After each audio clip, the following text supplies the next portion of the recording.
Hello, Duke fans. Welcome in to the Duke Blue Devils Insider Podcast, your daily podcast for all things Duke Blue Devils news, just like every day. We thank you so much for tuning into the show. My name is Hugh Strain, your daily host, as well as beat writer at Duke Blue Devils on SI. Happy to chat with you guys today and every single day. Duke prepares for its marquee matchup with Michigan this weekend with a 101-64 demolition of Syracuse on Monday night. Blue Devils take that one 101-64. Duke improves to 24-2 overall and 13-1 in league play. It was a fantastic effort on both sides of the ball. One of the better all-around games I thought Duke has played all season. Granted, Syracuse is one of the weakest teams in the ACC now, 15-12 on the season, 6-8 in league play. Syracuse is, but nonetheless, Blue Devils get it done and prime itself in quite a way for a major matchup on Saturday, potentially the best game of the entire college basketball season. As we've talked about already on this show this week, Duke will take on number one Michigan, the 24-1 Michigan Wolverines, this Saturday in Washington, D.C. at Capital One Arena. The top two teams in the net, the top two teams at KenPom, the top two defensive teams in college basketball, according to KenPom, will face off in a Final Four preview and what very well could be the best game of the entire 2025-26 college basketball season.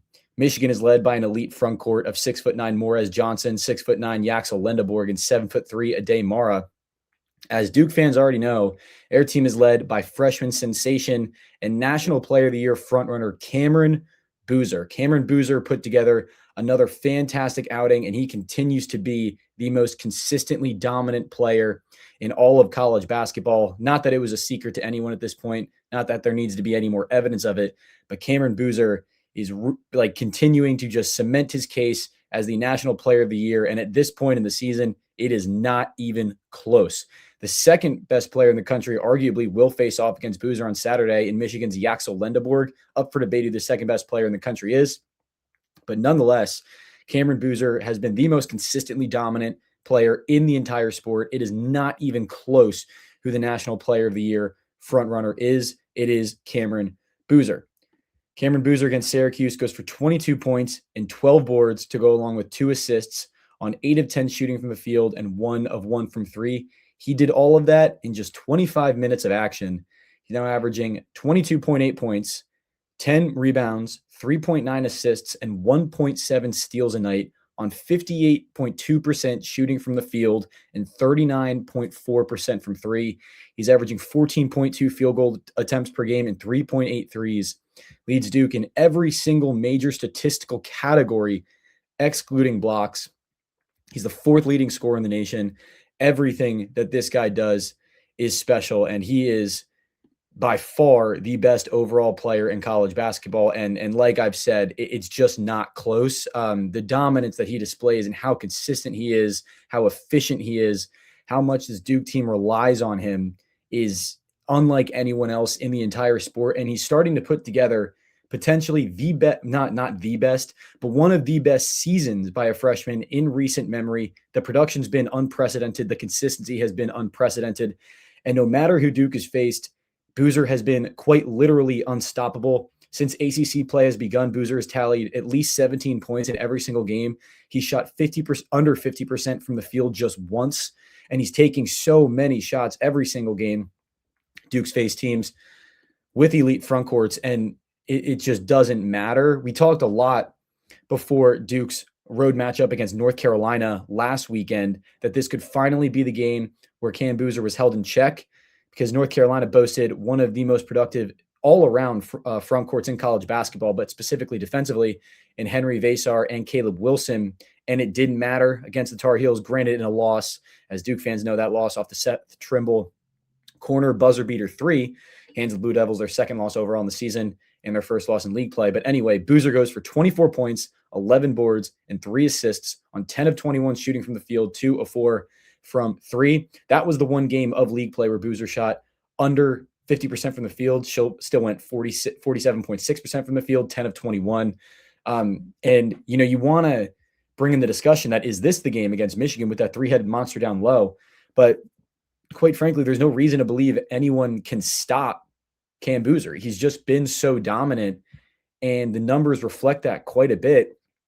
At KenPom's National Player of the Year algorithm, Cameron Boozer is obviously number one with a KenPom National Player of the Year rating of 2.846. The second highest rating in terms of the KenPom Player of the Year list is Joshua Jefferson of Iowa State at 1.853. So Cameron Boozer almost a full point ahead of the next man up. And to give reference, third is JT Toppin of Texas Tech at 1.705. Fourth is Yaxel Lendeborg of Michigan at 1.684. Five is Kingston Flemings at Houston, another freshman at 1.671. And six is Keaton Wagler of Illinois at 1.636. So a lot of the ratings are very, very strung together. And then there's just Boozer at the top, and he's so far and away above everyone else. It's almost unprecedented.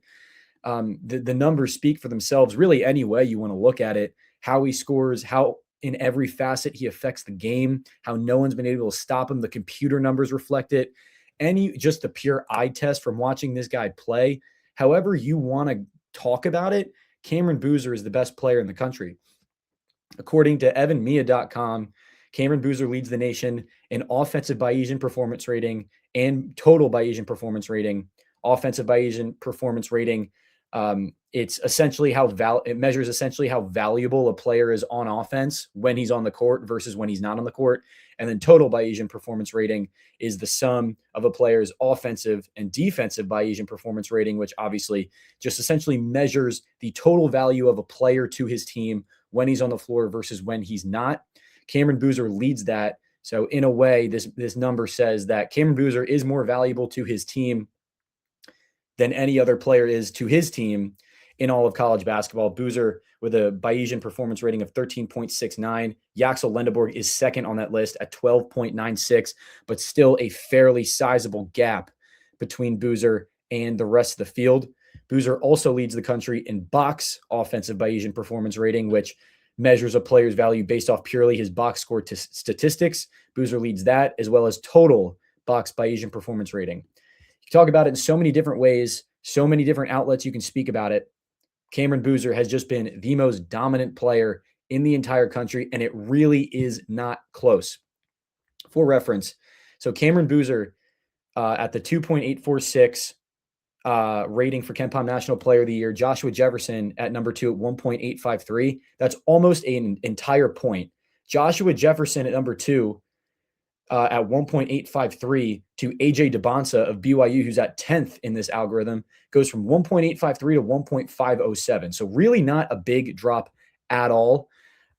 It just doesn't really matter how you go about it. Cameron Boozer has been the best player in the country. And as we go on throughout the rest of the season, I keep urging fans, as I've said on this show, we cannot take it for granted. I know Duke fans had Cooper Flagg last season. I mean, it's starting to become tough to say Cameron Boozer's not having a better season than Cooper Flagg. At this point of the season, the production's just been absolutely insane.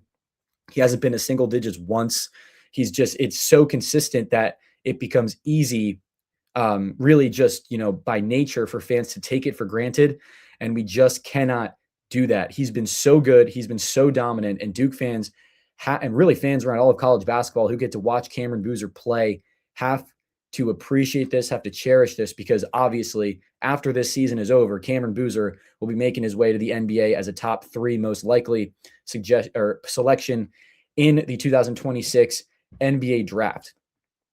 So this is a story that I personally wrote for si.com/college/Duke that will air today. Go check it out on the site.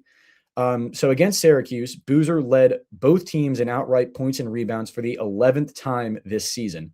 This was posted by OptaStats on X. The only other Division I true freshman in the last 30 years to do that is Michael Beasley at Kansas State in the 2007-2008 season and Kevin Durant at Texas in 2006-2007. So Beasley did that 18 times throughout his entire freshman season. Durant did that 12 times. Cameron Boozer has done so 11 times through Duke's first 26 games. Again, go check out that full story at Duke Blue Devils on SI. But it's just not close. Cameron Boozer has been absolutely sensational, whichever way you want to cut it. And the consistency is it's so hard to not get used to, but it's important to not get used to. And it's important to continue to appreciate for we're already 26 games through the college basketball season. Cameron Boozer will not be in a Blue Devil uniform for much longer. Hopefully he's in a uniform until early April and he's cutting down the nets with John Shire and the rest of the Blue Devils then. But who knows? There's not much time left. Duke fans, appreciate what Cameron Boozer is doing. That's going to do it for us here today at the Duke Blue Devils Insider Podcast. Thank you so much for tuning into the show today, as well as every day. Make sure to check us out at si.com/college/Duke to get everything the latest on the Duke Blue Devils. My name is Hugh Strain, your daily host, as well as beat writer at Duke Blue Devils on SI. I'll see you tomorrow.